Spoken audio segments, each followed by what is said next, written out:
that runway area is over that aquifer.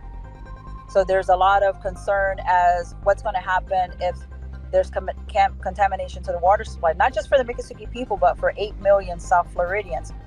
It does, and the way the area was initially described was by the state, described by, Oopmeyer, that it's a wasteland and that nobody lives out there.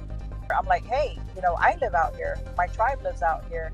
Our families are out here. This is our home. It's not a wasteland. Hey, it's Jordan with Status Coup. This is Ashley with Status Coup. On the ground. In Philadelphia. Flint, Michigan. East Palestine, Ohio. Please support the leading independent news outlet on the ground. Covering what the corporate media covers up. Hey, this is Ashley Bishop with Status Coup, and I am joined today by Betty Osceola, a member of the Miccosukee tribe and an environmental activist who has been an integral part of the fight against Alligator Alcatraz, the immigration detention center in the Florida Everglades. Earlier today, there was a new development in the lawsuit that was filed by Friends of the Everglades and the Center for Biological Diversity, challenging the immigration detention center. And I am guessing that you will have a lot to say about that. But before we get into it, Betty, thank you so much for being here and taking the time. You're driving, you're busy, so we won't keep you for too long. But before we get started, can you tell the Status Coup audience just a little bit about yourself and your work? Well, I'm a member of the Miccosukee Tribe of Indians, and I'm a concerned citizen about our environment. I've always been a staunch advocate for the Everglades environment in which we exist and our rights to be the Miccosukee people and practice our culture and traditions, and also advocating for the health of the Florida ecosystem. There's been an uptake in ambulances, I would think, because today is day 11th of the hunger strike that the Cuban nationals are doing. So we've seen an uptake in ambulances coming out. I need people to be human beings again. That I need people to be human beings again. Amen. And then I need your help to remind people, to bring them back to human beings, that they are human beings and what that means, because there's not enough. That's the message I got.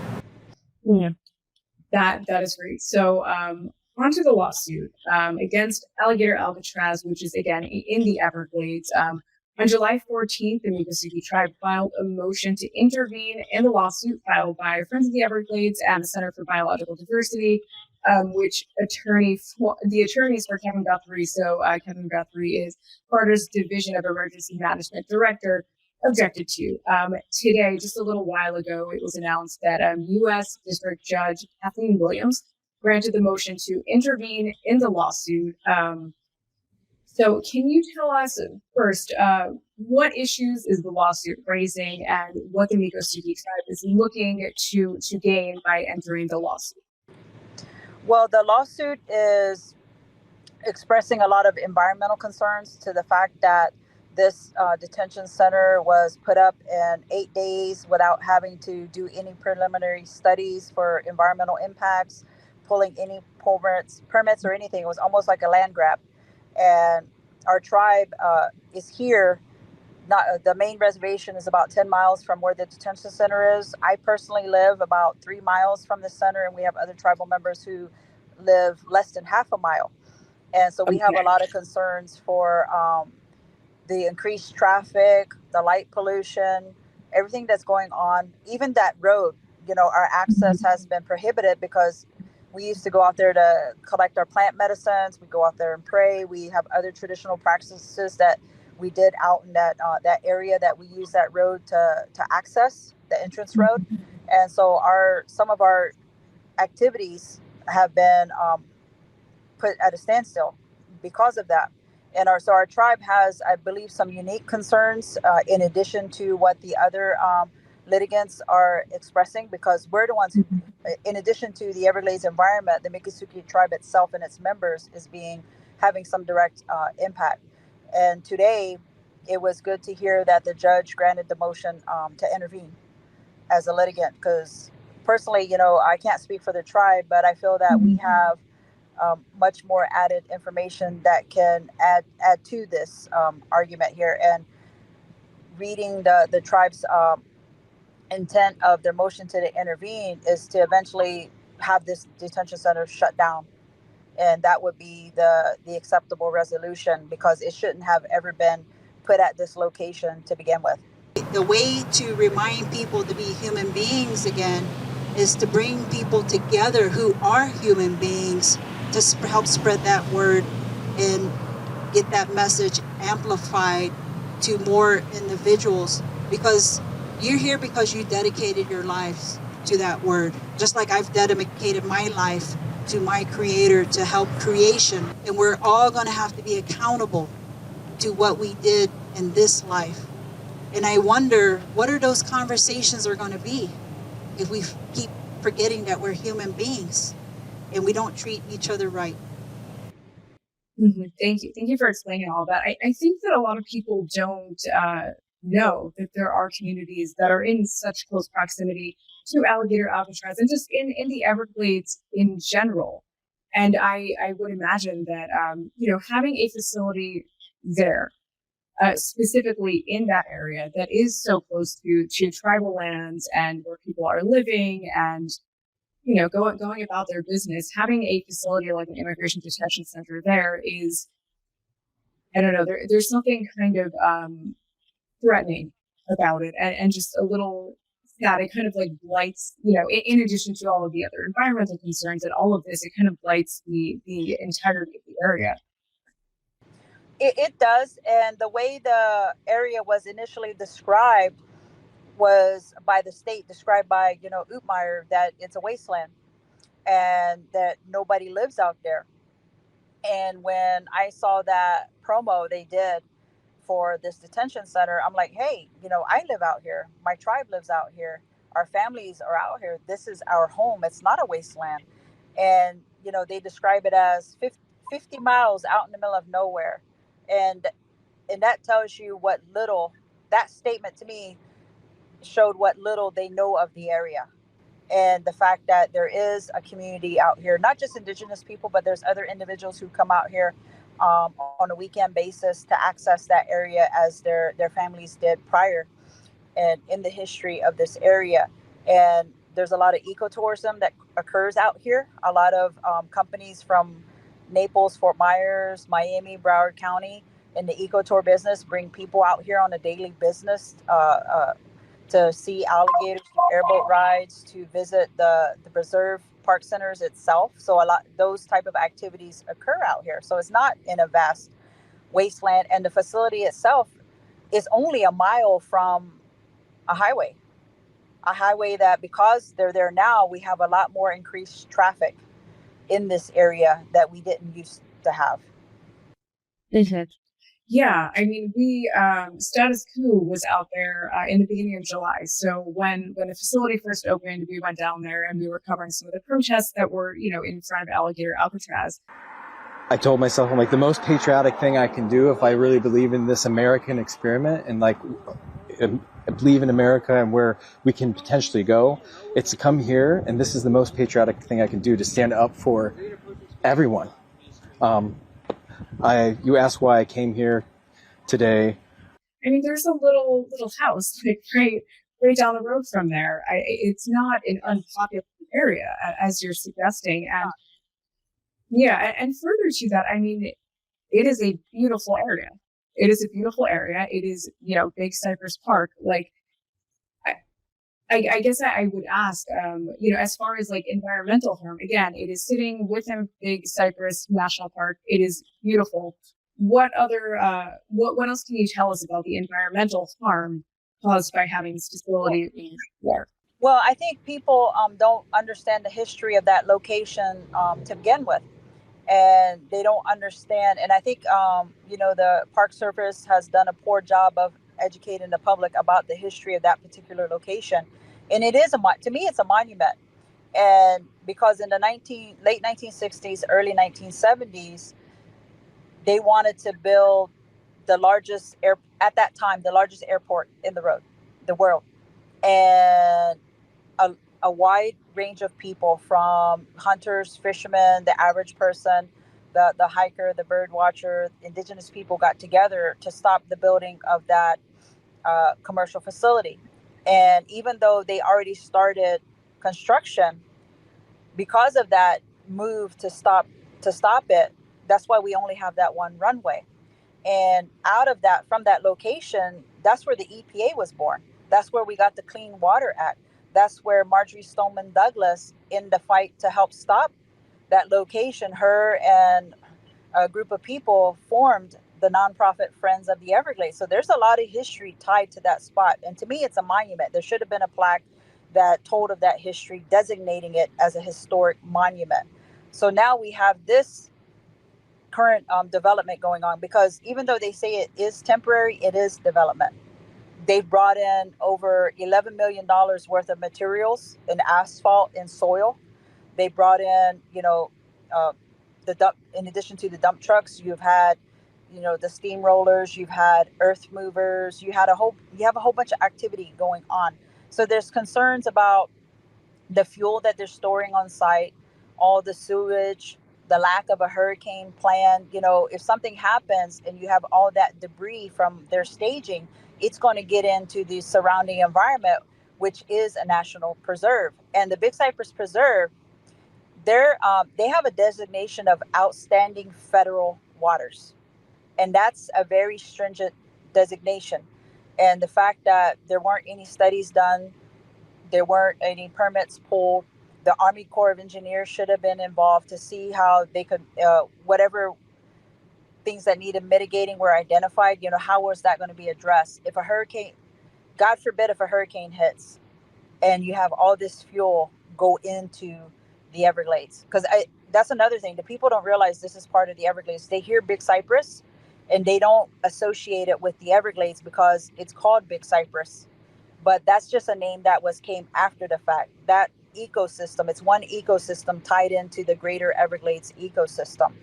And many people don't understand where this location is. The aquifer that provides South Florida, 8 million people with water, that runway area is over that aquifer.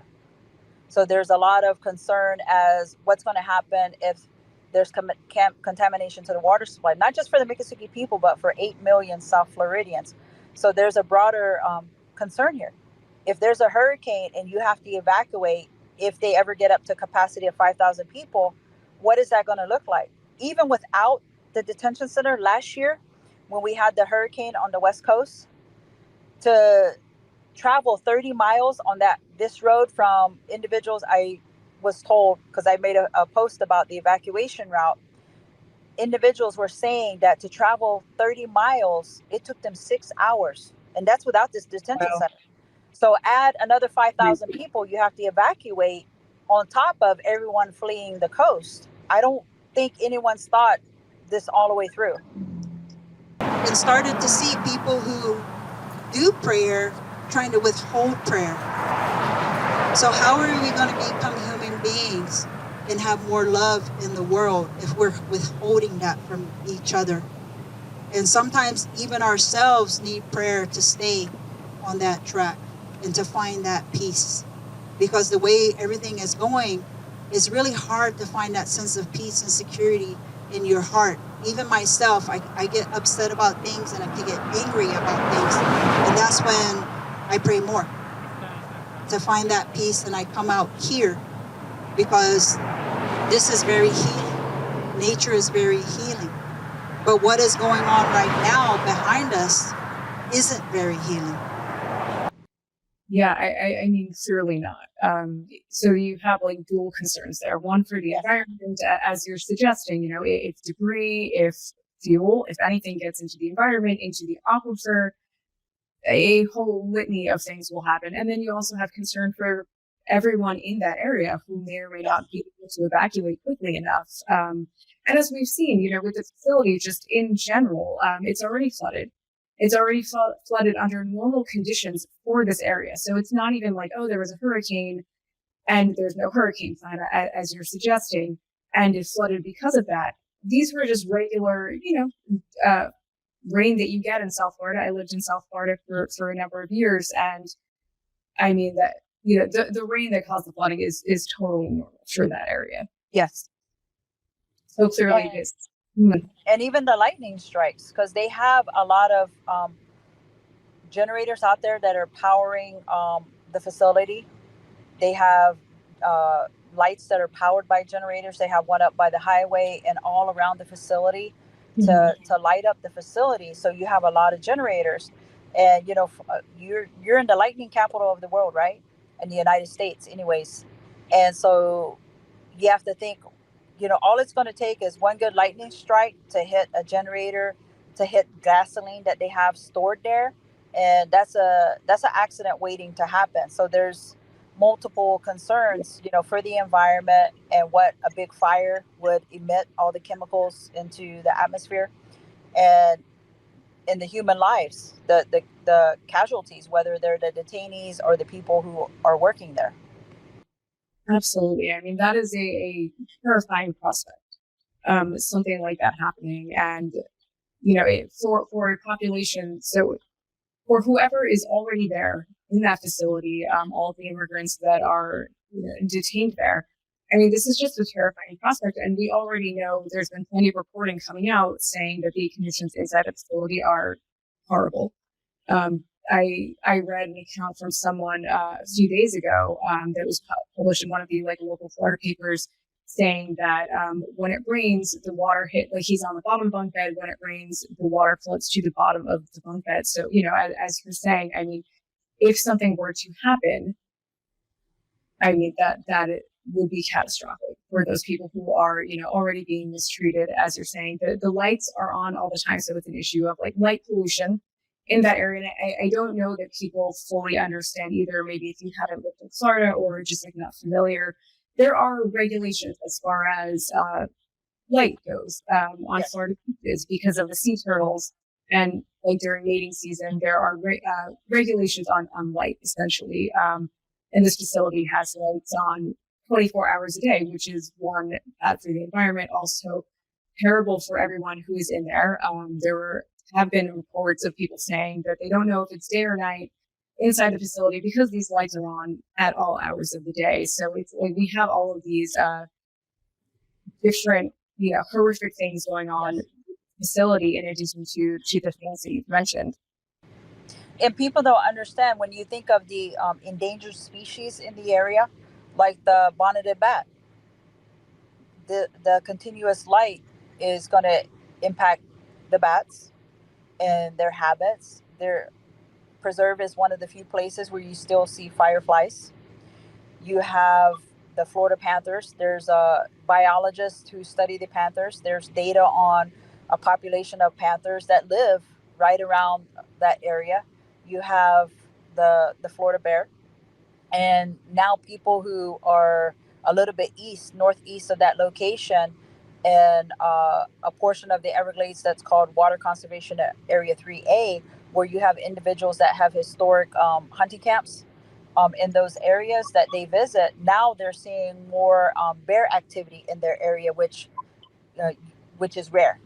So you have these animals migrating, changing their patterns and moving away from this area in search of food and shelter because of the disruption that is occurring. Even the alligators hunt at nighttime. And a lot of people are getting this misconception of alligators and how, that's going to be the deterrent. It's not. Mm-hmm. Usually an alligator in the wild is not used to seeing human beings. They're more scared of you than you are of it. And the same thing with the snakes. Ask a python hunter. They don't have snakes trying to attack them or jumping into their burlap bags. They're having a hard time finding these snakes. So the idea that the snakes are going to be the security guards and the alligators are going to be the security guards is ridiculous. And it's doing a disservice to the animals in that area. It's because, they're using it as a fear factor and spreading misinformation about these wildlife, which isn't fair. Yeah, absolutely. And we heard when I was down there in Florida, we heard from several people, kind of echoing the same thing, that, the people have grown up in this area, and it's, the animals are not a threat. The animals are not a threat, as you're saying. We are more of a threat to them than they're to any of us. And I would want to ask if there's anything else that you would want to add about the environmental impact specifically of the immigration detention center. Well, you have to think of the infrastructure that's going in, correct? And we're also looking at, even though they say this is a temporary project, it is a development project. So by this very action, it's opened up to the door to have development in a sensitive ecosystem, which back in the 70s with the creation of the preserve was to put a stop to that. But here, by this very action, now it sets a precedence that even though you have a sensitive ecosystem that's protected, under the guise of an emergency, you can go in and develop. And that's my one of my personal concerns is what else, because that's 30,000 acres. It's not just the runway. The Dade County owns over 30,000 acres. So who is to say they're not going to decide to develop in the wetlands and expand on their operations? And that's a major concern as to why, these lawsuits going forward is very important to stop this, what's going on now, and to have them to remove everything. And in the back of our minds, that's what's going on. If it remains permanent and they increase that footprint of development, which is going to further encroach on these sensitive ecosystems. And I think people fail to realize that the Everglades we need to have this Everglades environment for us to exist, for our air, for even to absorb those hurricane impacts, and also the trees, for the air, for the plants and animals, that everything that has to exist for us to exist. And that's how my people think. We think of that broader picture, how everything is interconnected together for this ecosystem to survive. And even the mosquitoes, everybody's talking about the mosquitoes, they're horrific. And we've had seen mosquito trucks, spraying trucks go in because they've brought so many people out here, introducing the human element out here, that they're having to use chemical treatment. But mosquitoes are food for the bats, for fish, and other organisms. So we've created that disruption. So we have to worry about what chemicals are leaching into the environment. Every time it rains, what more chemicals are leaching into the environment that are being introduced that would not have been if that center wasn't there. Yeah, and I think you can correct me if I'm remembering incorrectly, but I do believe that in South Florida, excuse me, all of the residue from pesticides, from spraying for decades of spraying pesticides, has had an impact on the environment there. And to your point also about development is the biggest threat to things like the mangrove forests.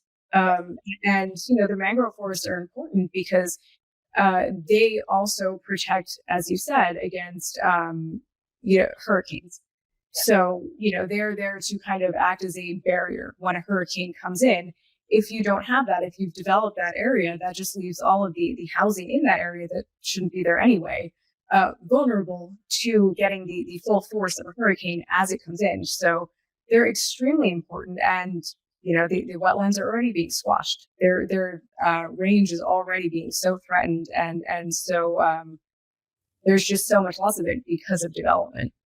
And I think another thing too, people don't understand, and we've been trying to educate people, where this activity is occurring on the Jetport property. That property is in the middle of a footprint of a Everglades Restoration Project. It's called Western Everglades Restoration Project, that was just approved by Congress to be funded.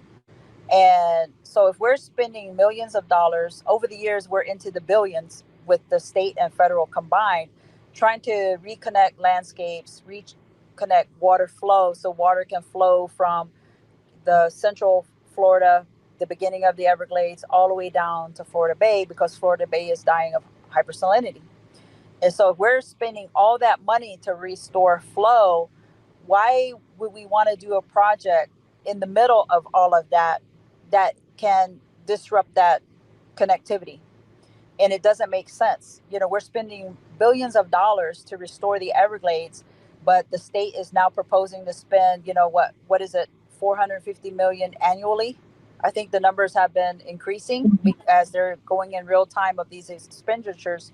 We're going to spend millions of dollars annually that is going to be counterproductive to Everglades restoration. It doesn't make sense. Yeah, it doesn't. And, just to yes and you a little bit, I mean, we're spending hundreds of millions of dollars at a time where the federal government has said, we don't have money for anything. We don't have money to provide people with healthcare. We don't have money to provide people with food, to help with housing, any of these things that working people need. But we have money for these immigration detention centers, Alligator Alcatraz and others across the country. So I know that we don't have that much time. You're in your car. I don't want to keep you for too much longer. I would just ask, as far as the lawsuit goes, is there anything else that you would want to add about that? Anything else that people should know? And what the aim of the lawsuit is to shut down Alligator Alcatraz. Is there anything else that you can add about that? Well, the aim is to shut it down and make sure they remove all that infrastructure that they brought in. And that is the end goal.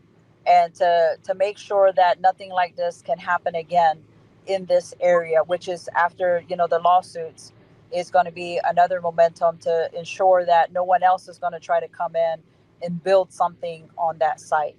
And they do need to, I believe, formally designate it as a monument because of the history of that location. And so that we all know that we don't need to desecrate this monument. And I would think too, any individual that is supportive of the initiative to stop this detention center, that they can always donate to Friends of the Everglades in to help to cover the costs of the lawsuit. Great. But I also think individuals still need to keep contacting their local representatives, their state representatives, their congressional representatives, because even though they're not being immediately impacted like we are, eventually every Florida citizen will be impacted because our environment is our economy. The people in tourism are already seeing some of those impacts of cancellations. Also, if a hurricane strikes, and this money that's being used currently is coming from a fund that was earmarked for disaster efforts like hurricanes. And so if this money is being spent and an actual natural disaster does happen, where are they going to get that money from? Programs were already cut. Over $5 million worth of programs were cut to be able to, it appears, to be able to fund what they're doing now. So I think every citizen here in Florida should be looking at in their own backyards what funding was cut to their area. And some of those were in education, in even emergency response preparedness for other counties. Their funding was cut. So I believe, whether they realize it or not, their lives are already being impacted by what's going on. Maybe not directly because of the immigration issue, but it is impacting them to the services that they should be able to receive from their counties aren't being funded. Yeah, I think that that's a great point. And, talking about things that have been defunded by this administration, we saw what happened in Texas just a few weeks ago with the flooding. And part of the issue was that emergency alert systems had been defunded. So, people weren't aware that this was going to happen. And we saw countless death and destruction because of it. And Florida has the potential to be the next Texas because of the funding that was cut for emergency services. And I hope that doesn't become a reality, that people are going to wonder, okay, where are the FEMA trailers? Because there are a lot of FEMA trailers out on this runway. And there are people still commenting on my post about how in this prior hurricane that hit Florida about a year ago, they're still in temporary housing. They still haven't gotten their houses repaired. And because of funding issues, insurance issues. But here we are, suddenly we have all this money to spend on putting this detention center here. But all the other Floridians who are still trying to recover from the prior hurricane haven't been able to fully recover yet. Yeah, it would seem that if we have hundreds of millions of dollars to do something, we should be helping out people who have lost their homes already, to environmental disasters instead of, putting an immigration detention center right in the middle of the Everglades. And as you said, I mean, it causes a whole host of issues. And, not least of all, as you also mentioned, small businesses in this area that do rely on tourism from other states, from out of the country, they are going to be impacted even more than they already have. I mean, I don't know. I would have to guess if you're going on a vacation to Florida, you don't want to be in proximity to an immigration detention center. You don't. And, when German TV was out here filming a couple weeks ago, um, they were saying that Germany was cautioning their citizens from taking their vacation here in the United States, not just Florida, but the United States in general, because of everything that's going on. And the same thing with France. So if you have these other countries cautioning their citizens from coming to the United States, I think as a whole, we should be worried because, to grow an economy, you can't circulate the same dollar bill. You have to bring in outside money to make your economy productive, to help it grow. And so when you think on the economic impact of it, not just in the immediate vicinity of, South Miami, but you're thinking of the state of Florida in general, that they're going to want to avoid this area. Yeah, I would agree. I would hope anyone watching this would also agree. We should all be very concerned about the impact that all of these policies are having, all of these domestic policies. Is there anything else that you would want people of Status Coup to know before I let you go again? You're in the car. I don't want to take up too much more of your time today. Well, we're going to continue to educate about the issue. I'm a very spiritual person, so I'm going to continue to pray about the issue. We're still going to hold weekly visuals. There's other organizations now stepping forward to help continue highlighting this issue so it doesn't become an out of sight, out of mind problem, because it is something that really needs to be addressed.